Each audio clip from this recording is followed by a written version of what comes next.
I want to bring in Brigadier Vijay Sagar Ridhiman, who's joining us here. Brigadier, thank you so much for speaking to us. Unfortunately, it's under extremely tragic circumstances here with this big loss at this point in time. Your first reaction? Avni, my first reaction since morning, I've been talking and we've been praying to God that let them, they all be survivors.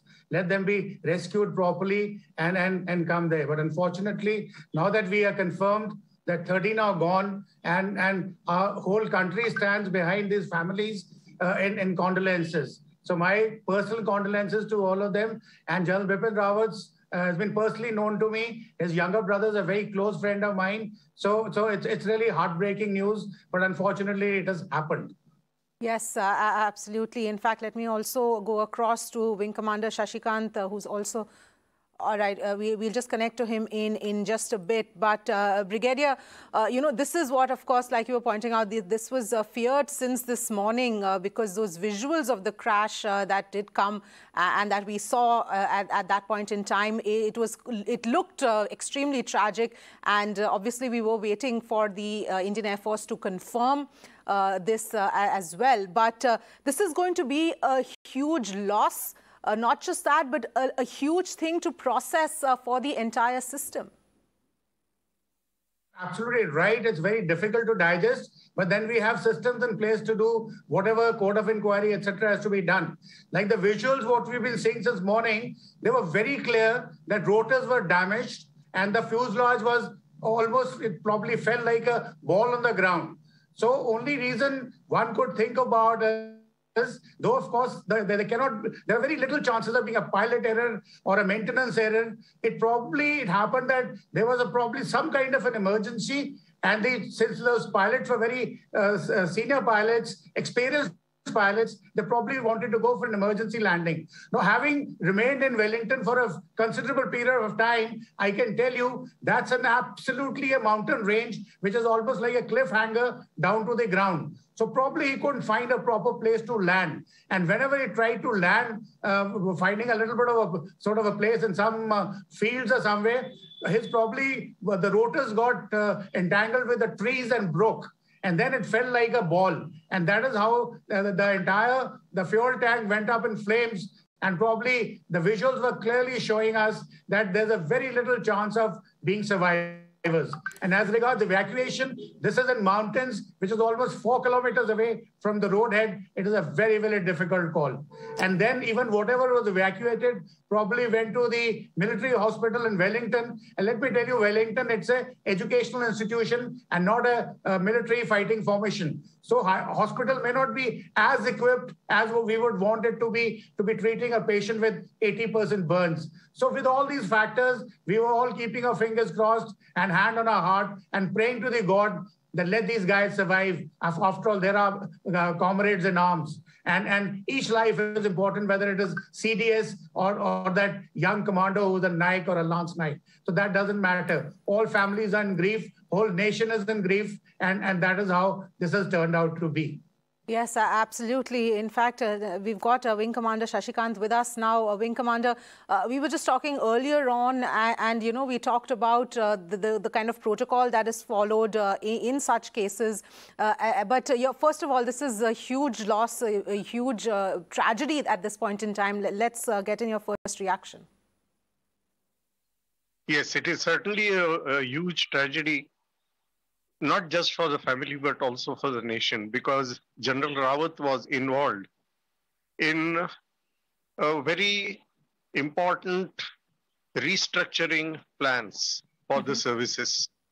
And about a month ago, the Defense Ministry had given all 3 services 6 months to come out with the final plan for restructuring and for theater command. To what extent services can recover from this shock remains to be seen, and whether they can make up for the lost time also remains to be seen. But I'm more or less sure that they will be able to do it and make up for the lost time. As for the family, it is indeed tragic. Yes, indeed. Yes. Let us not forget the other people on board who have also lost their lives.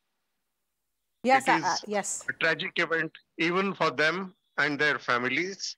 And let's pray that they find peace when they reach the gates of heaven. Yes, absolutely. Hearts go out to all the families of those who have lost their lives. Wing Commander, in such cases, what would now be the protocol at this point in time going ahead? As far as the Air Force is concerned, the protocol will be, there will be an official court of inquiry. I believe it is going to be headed by an air marshal. And that shows the importance that the services attach to this court of inquiry. Every aspect of what has happened will be examined in detail. It may appear that the causes are obvious, but sometimes during the course of the inquiry, other factors come into light which contribute to whatever has happened. And therefore, to reach the final conclusion, we must all wait for the final outcome of the inquiry. It may take anything up from 1 to 3 months, but I'm afraid for the official version to come out, we will have to wait for that. Yes. In the meantime, let me try and connect the dots that could be seen during the visuals that were presented on the channels. For all such important flights, there is what is known as the door opening time that is given for the flight to land, at which the doors are opened, and when the reception party comes to the aircraft to greet the VIP. And the pilots are given that time, and they try their best to achieve that time. Here, obviously, according to an eyewitness, the aircraft was flying at an unusually low height. That probably was because of the fog bank which existed in that valley. And probably it was just one hill feature which needed to be cleared to make good the landing at Wellington. Obviously, the sudden closure of the fog bank has blinded the pilot. The chopper has hit a tree with the rotors blade of the chopper. And in such conditions, controlling the chopper is an impossibility. It becomes impossibly unbalanced. And because it was at a relatively low height, it is probable that if the fire hadn't occurred, there might have been many broken bones and there might have been 1 or 2 casualties. But most of the people might have survived. But in this case, on impact, the helicopter has caught fire. And as has been reported, the major cause of the death appears to be the burns. One of the visuals also included a survivor. This is now confirmed officially. Yes. Who was getting help in walking away from the helicopter. He had bluish clothes on him, which indicated the uniform of the Air Force. And now it is confirmed that it was Group Captain Singh, who had obviously gone to Coimbatore to represent the commandant of the Wellington College to receive the CDS. And he was coming back with the chopper to Wellington. The information that he would give, since he has survived and presumably in at least a couple of days, he would have overcome the shock and would be able to give out whatever had happened during the 2 to 3 minutes preceding the crash. And that would be a most invaluable input in the inquiry. So therefore, in all such accidents, we must remember that there is always more than one cause which contributes. There may be a major cause, but there would be a couple of minor causes which contribute. What they are in this case, we should patiently wait for the inquiry to be completed, and then we will come to know. IF has issued an official statement, so now we know who have lost their lives and who has survived. May God rest their souls in peace, those who have lost their lives. My sincere prayers for them and their families. Yes, Wing Commander, thank you for putting that into perspective in terms of, the connecting the dots and telling us what exactly could have happened. Brigadier, coming back to you here as well, you also pointed out that how this the terrain was possibly something that was extremely difficult, and that is where things perhaps went wrong. If from your perspective also, you could elaborate a little bit on that. I exactly agree with Wing Commander Kopikar, whatever he said. In fact, that was my hypothesis as well. Right. But then there people have a lot of questions, a lot of speculation. They say it could be a pilot error. Well, I would not give more than 1% to this theory because they are the best pilots who are flying the VIP aircraft. They're flying, their experience very invaluable. Their ratings are the highest, and they're specially selected pilots. Then second thing probably people talk about is a technical snag.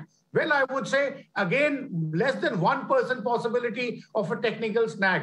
Newest aircraft, proper SOPs before a VIP flight, like there is a SOP, there is a checklist, all engine oil, lubricants, everything is changed. All changeable components are changed. Even if they're not due for a change, they're changed, and only then a VIP thing takes off. Then thereafter, next possibility, as Wing Commander has said, probably he's also been there, and I've also been there, the terrain part of it, and then the weather part of it. But weather part of it, I wouldn't give much of a weightage because you already have instrumentation with you to know what height are you flying, where are you. Yes, probably a fog or some kind of a cloud. Because when I was in Wellington, I can tell you, you would open your windows at your home and clouds will walk into your drawing room. So similarly, it could be a sudden sort of a thing coming over there, and that probably pilots could not judge that thing, and one of the rotors definitely got damaged and got entangled with that tree, which visuals we have seen. And since it is a chopper and not an aircraft has aerodynamics, so it will glide. Whereas this is a chopper, probably it would have felt like a stone. And unfortunately, as the Wing Commander again said, that the tank went on fire. Had it just fallen down, there were probably a few injuries, but at least I'm sure most of the lives would have been saved. So this was one of the sort of a possible scenario here. So let's see what the Court of Inquiry, now that it has been ordered and Air Chief has been told to reach there personally to oversee the rescue and try to collect the evidence along with the team Court of Inquiry, which is headed by an Air Marshal. That means it's a very, very serious business. And we have lost a CDS, which is the highest authority of armed forces after the president. And he's the advisor to Raksha Mantri as well as Pradhan Mantri. So now who next? And whatever, the things, campaigns that he'd started, the programs he'd started about theater commands, he had talked about changing our doctrines, making formulation of a doctrinal document, and how do we go about China, the entire experience, how do we go about, by strengthening our country in Indian Ocean side, how to counter sponsored insurgency from Pakistan, what's happening in Afghanistan, all that is going to be really, I wouldn't say there would be a setback because armed forces have set traditions. The leader, it is never leaderless. If leader dies, the next one automatically takes over. So probably that legacy will continue, but there is no doubt that we would have to ascribe this sort of effort and call General Bipin Rawat as the architect of this whole thing under Prime Minister Modi. Yes, absolutely, Brigadier. A lot of extremely crucial points that you've raised here.